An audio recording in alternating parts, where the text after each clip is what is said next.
El día de resurrección, ese domingo, no solo se abrió la puerta de la tumba, sino 3 puertas fueron abiertas y la resurrección es una llave. La resurrección es un password, es una clave que nos permite abrir en la parte del cielo, en nuestra vida, y las bendiciones que están preparadas para nosotros puedan descender. Cuando ponemos y digitamos la palabra correcta, entonces tenemos acceso no solo a una cuenta bancaria con 100,000 o 200,000 o 1,000,000 de pesos. Tenemos acceso a las riquezas de Dios, al poder que Dios da. Las 3 puertas de la resurrección. Todo este capítulo, pues nos llevaría mucho tiempo trabajar en él, pero solamente vamos a fijarnos en palabras claves para que este mediodía tú las lleves como un regalo de Dios en este día de resurrección. Cristo vive, Él ha resucitado y la palabra clave es resurrección.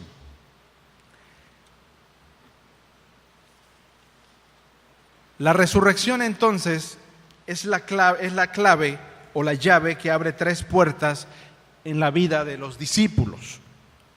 Y en cada uno de nosotros va a abrir estas puertas también. El Señor quiere que estas puertas estén abiertas. No solo la tumba se le quitó la piedra, sino que nuestra vida tenga esas puertas abiertas. Vivamos en esa libertad. Me encanta este pasaje, especialmente el camino a Emaús. Los 2 caminantes que se encuentran con Jesús en el camino. Vamos a la tercera diapositiva. Versículo número 13. He aquí, 2 de ellos iban el mismo día. ¿De qué día estamos hablando? Estamos hablando del primer domingo de resurrección, la primera ocasión en que se establece en la tradición cristiana la celebración del domingo. De hecho, la palabra domingo significa día del Señor. Antes no se llamaba domingo, se llamaba el primer día de la semana. A partir de la resurrección, los cristianos empezaron a reunirse el domingo para adorar al Señor, diferenciándose de los judíos que adoran en día sábado, diferenciándose de los musulmanes que adoran en día viernes. Los cristianos adoramos en el domingo, porque es el día en que Jesucristo resucitó. Ese mismo día, el día en que la piedra fue quitada para que vieran los discípulos que estaba vacía la tumba, iban estos 2 discípulos a Jerusalén y iban hablando entre sí de todas aquellas cosas que habían acontecido. Quiero mostrarles un mapa de lo que está aconteciendo. Tenemos el Mar Muerto y el río Jordán hacia arriba, la parte de Judea, y Jerusalén está en ese punto rojo, y la aldea de Emaús está a 11 kilómetros.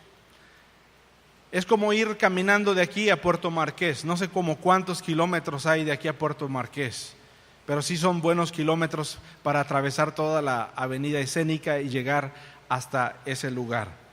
Tienen todo el tiempo para platicar y reflexionar de lo que ha acontecido 3 días antes. El viernes de crucifixión, la víspera del Shabbat, del día sábado. En ese camino ocurre algo especial.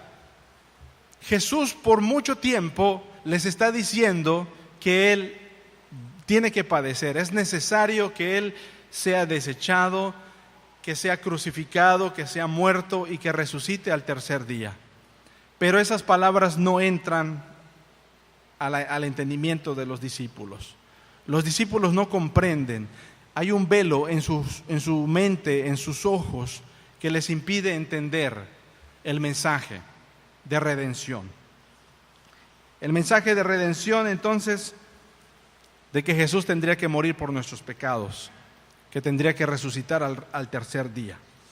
Vamos a la siguiente diapositiva, la número 5. En Lucas 24:15 encontramos que mientras hablaban y discutían entre sí, Jesús mismo se acercó y caminaba con ellos. Versículo número 16. ¿Qué ocurre con los ojos de estos 2 discípulos que caminan rumbo a Emaús? Los ojos de ellos estaban velados para que no le conociesen. De alguna manera Dios se esconde de nosotros, hermanos, para que nuestro corazón curioso e inquisitivo le busque, tenga hambre de Él. Va caminando con ellos, versículo 17, y les dijo: ¿qué pláticas son estas que tenéis entre vosotros mientras camináis, y por qué estáis tristes? Hay un lenguaje corporal en estos caminantes. Cuando ellos van alegres porque quizá han ganado un partido de fútbol, su lenguaje corporal es de exultación, de alegría. Pero después de 3 días, el lenguaje de ellos, su cuerpo, sus hombros, sus ojos, su caminar denota tristeza, denota que han sido derrotados, que ya no tienen esperanza. Vamos a la diapositiva número 6. Entonces aparece Cleofas. Yo no sé quién es este Cleofas, es la primera vez que se menciona en la historia de la Biblia este Cleofas. En el versículo 18 dice: ¿eres tú el único forastero en Jerusalén que no ha sabido las cosas que en ella han acontecido estos días? Entonces él les dijo: ¿qué cosas? Están hablando con Jesús mismo, pero no lo distinguen. De Jesús Nazareno, que fue varón profeta, poderoso en obra y en palabra delante de Dios y de todo el pueblo. Versículo número 20. ¿Y cómo le entregaron los principales sacerdotes y nuestros gobernantes a sentencia de muerte y le crucificaron? Y ahí es subrayado en el versículo 21 algo que pasa en ellos: han perdido la esperanza. Versículo 21. Pero nosotros esperábamos. Es decir, el día de hoy, después de 3 días, ya no tenemos esperanza. La esperanza se ha muerto. Cuando el doctor viene y te dice: ¿sabes qué? Ya estás desahuciado. Cuando la sentencia de divorcio llega y dice: ¿sabes qué? Tu matrimonio está acabado. Cuando tu esperanza, tu jefe dice: ¿sabes qué? Estás despedido. Tu esperanza se ha acabado. Estos hombres van derrotados. Su esperanza se ha terminado. Vamos a la diapositiva siguiente, la número 7, Lucas 24, 22.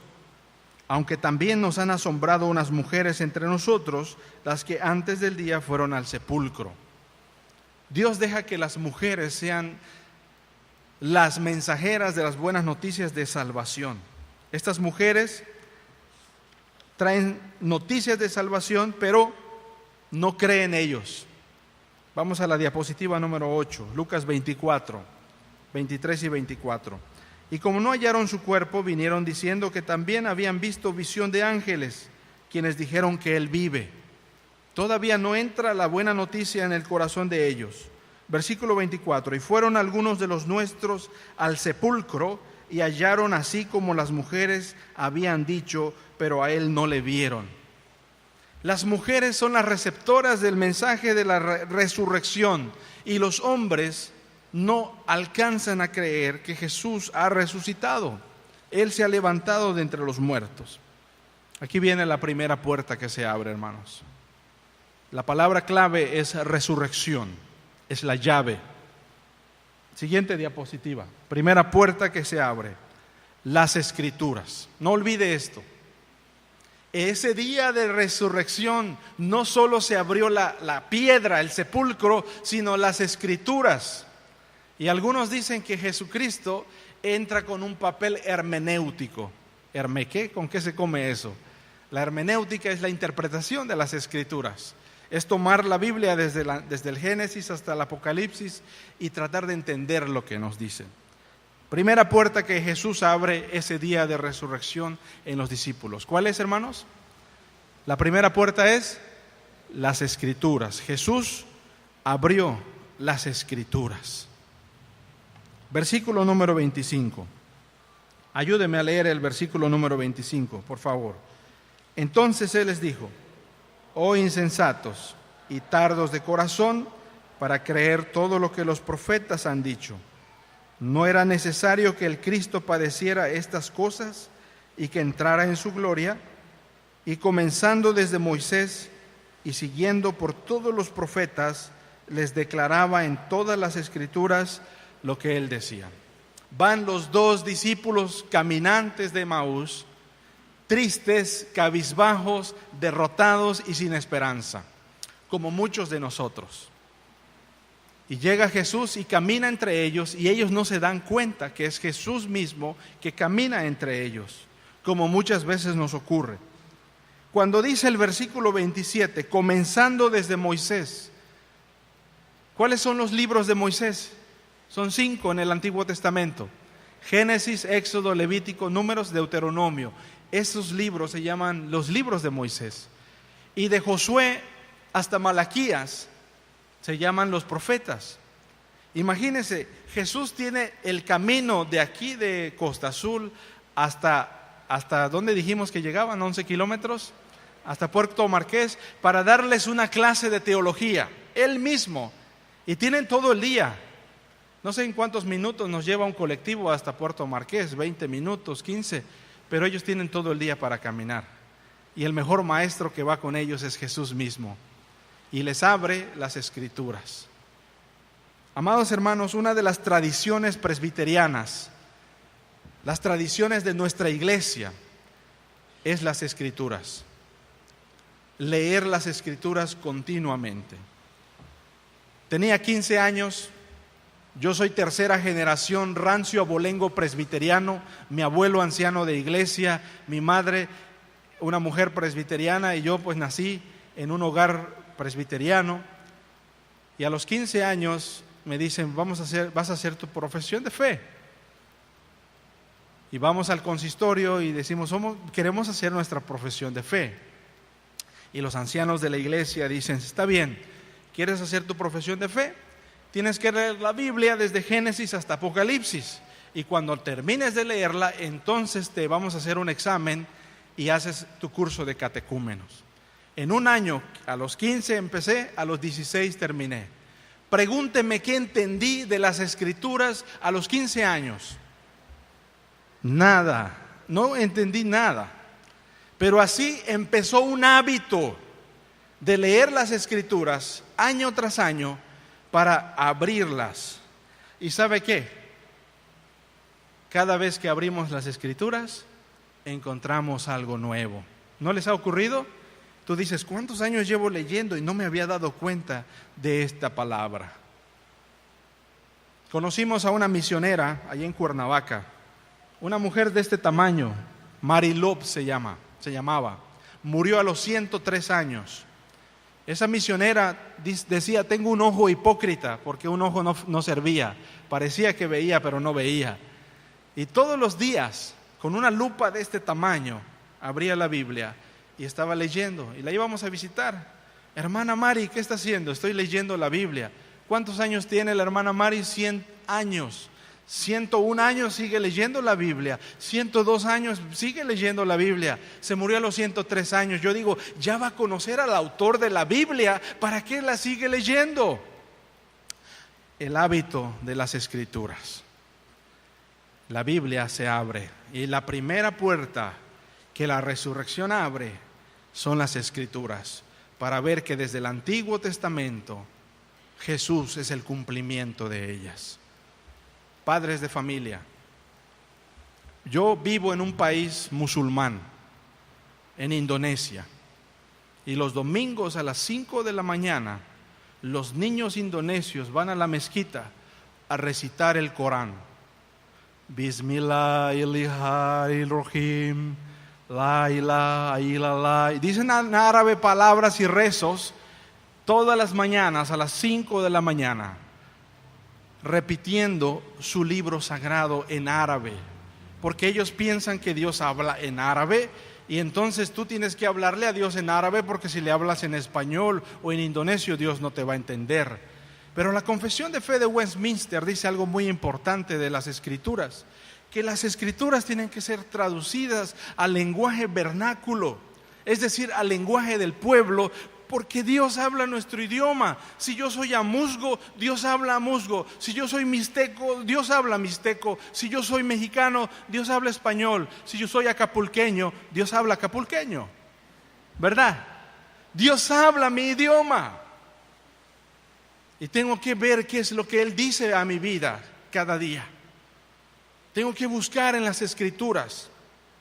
Y puede ser que no lo entienda. Cuando entras al libro de Levítico, ¿qué vas a entender de cómo agarraron al cordero, le sacaron las tripas, le sacaron el hígado, los riñones, la grasa? Y tú dices, ¿qué entiendo de eso? Y llegas al libro de Crónicas y fulano engendró a Mengano y Mengano a Perengano, y listas de genealogías. ¿Qué entiendo de eso? Pero hay una unidad en las Escrituras. Vamos a la siguiente diapositiva. Esta misma, la 10, está bien ahí. Ayúdenme a leer. Y se decían el uno al otro: ¿no ardía nuestro corazón en nosotros mientras nos hablaba en el camino y cuando nos abría las Escrituras? La puerta, la piedra se rompe, se abre de la tumba, pero no solo eso, sale una llave para abrirnos las Escrituras. Y las Escrituras han llegado a México, como el capitán Brenton, con la mula llena de Biblias, caminando desde Ometepec hasta Acapulco, repartiendo Biblias para los guerrerenses. Y es así como los mexicanos recibimos este libro tan precioso, y es la verdad que nos hizo libres, la verdad que nos ha hecho libres. Seguimos leyendo, vamos a la diapositiva número 11. Llegaron a la aldea donde iban, versículo número 28. Y él hizo como que iba más lejos, mas ellos le obligaron a quedarse. Llega este momento, no reconocen que es Jesús. Jesús pretende que va más lejos de la aldea de Emaús. Son 11 kilómetros entre Jerusalén y Emaús, y él hace como que va más lejos. Amados hermanos, luego ocurre así, que puede ser que Jesús pase de largo y no se queda en mi casa. Como que Jesús va a visitar a la casa del vecino, a la casa de al lado, de la izquierda, de la derecha, pero a mi casa no ha llegado. Y amados hermanos, tenemos que decirle: Jesús, quédate en mi casa, porque está atardeciendo. Vea el versículo número 29. Mas ellos le obligaron a quedarse, diciendo: quédate con nosotros, porque se hace tarde. Lo que Acapulco necesita es que Jesús esté en cada una de nuestras casas. Amén. Lo que nuestras universidades necesitan es que Jesús camine en los pasillos de la universidad. Lo que los magistrados, los policías necesitan es que Jesús se suba a sus patrullas, en sus oficinas, ahí esté Jesucristo. Y tenemos que decirle a Jesús: quédate con nosotros, quédate, no pases de largo. Jesús puede pasar de largo e irse aquí a los bajos del Ejido, pero no se queda en Acapulco. Puede irse a Coajinicuilapa, pero no se queda en Acapulco. Tenemos que decirle: Jesús, quédate en Acapulco. ¿Cuántos harían de esa su oración? Jesús, quédate en Acapulco. Transforma Acapulco, transforma México. Entró pues a quedarse con ellos. Versículo 30. Y aconteció que estando sentado con ellos a la mesa, esto lo hicimos el día jueves, ¿sí? Tomó el pan, cuando celebrábamos la Santa Comunión, tomó el pan, lo bendijo, lo partió y les dio. ¿Se acuerdan de la Santa Comunión del jueves, los que vinieron? Lo que hace Jesús con nosotros: nos toma, nos bendice, nos parte, nos quebranta y nos da. Mire cómo hace un milagro el Señor Jesús aquí. La segunda puerta que se abre, diapositiva número 12. La segunda puerta que abre Jesús son los ojos. Sí, hermanos. Están caminando con Jesús, pero no ven que es Jesús. ¿Cuántas veces Jesús ha venido a nuestra casa, lo hemos encontrado en la calle y no lo hemos visto? Lo hemos pasado de largo, lo hemos ignorado. Versículo número 31, ayúdeme a leer. Entonces, ¿qué? Les fueron abiertos los ojos y le reconocieron, mas él se desapareció de su vista. Amados hermanos, la segunda puerta que Jesús abre cuando resucita son nuestros ojos. Estos que tenemos, estos dos que tenemos aquí. Algunos tenemos uno, como la hermana Mari, uno es hipócrita y no ve bien, otro sí ve. Estos ojos los abre. ¿Qué significa esto? Que podemos ver a Jesús en nuestro entorno, en nuestra comunidad. Abre nuestros ojos para ver la realidad de que Él está moviéndose, de que Él nunca ha estado con los brazos cruzados, de que tú piensas y crees que puedes darle consejos. Si Él creó el sol y las estrellas y las galaxias, y tú dices, Señor, déjame darte un consejo. Hazle así y así en mi familia. Hazle de esta manera y de esta manera. ¿Crees que le puedes dar un consejo a Dios? Dice que Él formó las estrellas y las llama por su nombre.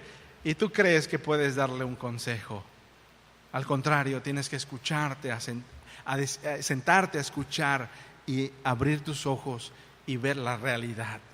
Amados hermanos, abrir nuestros ojos a la realidad de nuestra comunidad, de cómo Jesús se está moviendo entre nosotros, entre los acapulqueños, en lo que quiere hacer en México.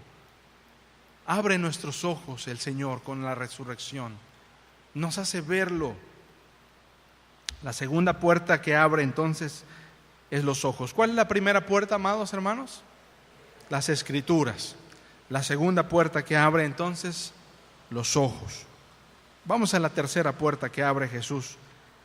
Versículo número 45. Entonces, ¿qué hace?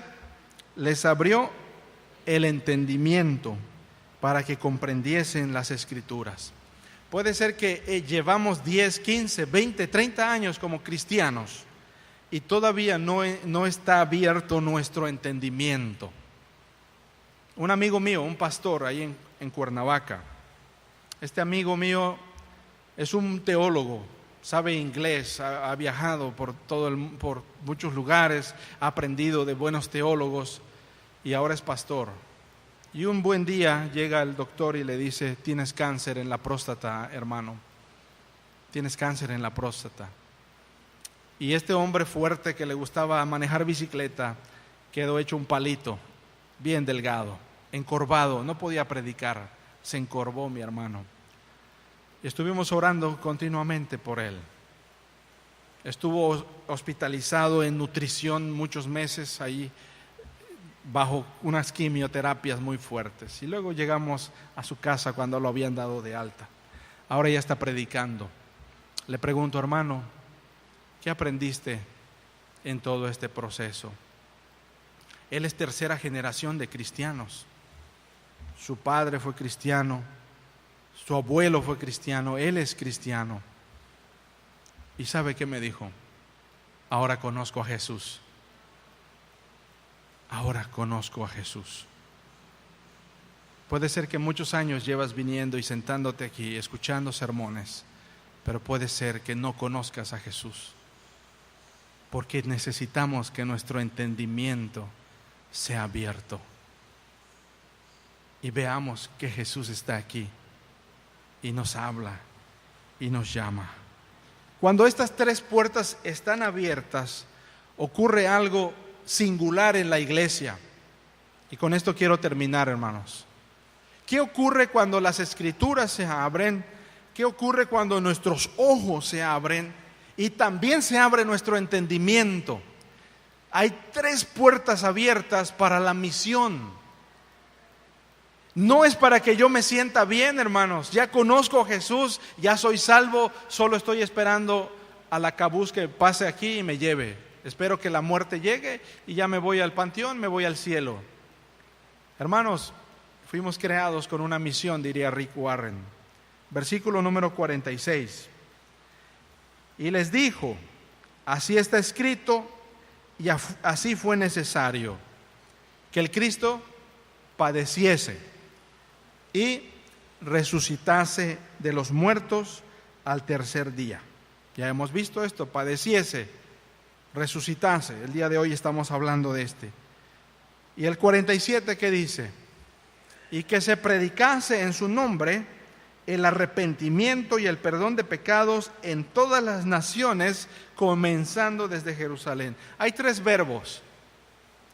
Y estaba investigando qué significan estos verbos. Y están en pretérito imperfecto de modo subjuntivo. ¿Qué? Padeciese es pretérito imperfecto. Resucitase también es pretérito imperfecto. Predicase.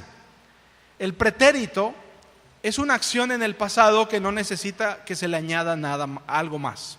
Está completa. Pero pretérito imperfecto quiere decir que es una acción que empezó en el pasado y tiene repercusiones en el futuro, no termina. Así que algo ocurrió en Jerusalén, amados hermanos. Es una bomba que cae y tiene un efecto como daños colaterales buenos, como una onda expansiva que padeciese. Quiere decir que Jesús en nosotros sigue padeciendo para alcanzar a otros. Que resucitase, es decir, que su resurrección sigue trayendo vida para vivificar a otros. Y que se predicase, es decir, que aquellos 11 temerosos, escondidos, deprimidos como los dos que caminaban en Emaús con los pies arrastrando en el suelo y tristes, se transformaron en predicadores poderosos que llegaron a todas las naciones y ha llegado a Acapulco. Y se predicase. Cuando las escrituras se abren, entonces también se abre la siguiente puerta, los ojos se abren. Y cuando las escrituras y nuestros ojos se abren, nuestro entendimiento se abre y entramos a la misión de Dios, a todas las naciones. Amados hermanos, el Señor ha enviado a mi familia y a mí a través del presbiterio de Morelos a alcanzar a los indonesios en la isla de Sumatra. Y no vamos a dejar esa misión, porque es el llamado. El llamado de ustedes está aquí en Acapulco, para ir y alcanzar a su hermano, a su vecino, al que le rodea y decirle: ¿sabes qué? Jesucristo ha muerto por ti, Jesucristo ha resucitado y hay buenas noticias. Las puertas se abren, las cadenas se rompen, las mazmorras, los cerrojos se rompen y son liberados. Amados hermanos, ¿por qué no oramos en este momento y le pedimos 3 cosas al Señor? Señor, abre las escrituras a mí, abre mis ojos y abre mi entendimiento. Una oración simple: Señor, abre esas escrituras a mi corazón, abre mis ojos para ver cómo estás actuando en el mundo y abre mi entendimiento para la misión que nos has dado. Oramos en el nombre de Jesús. Amén.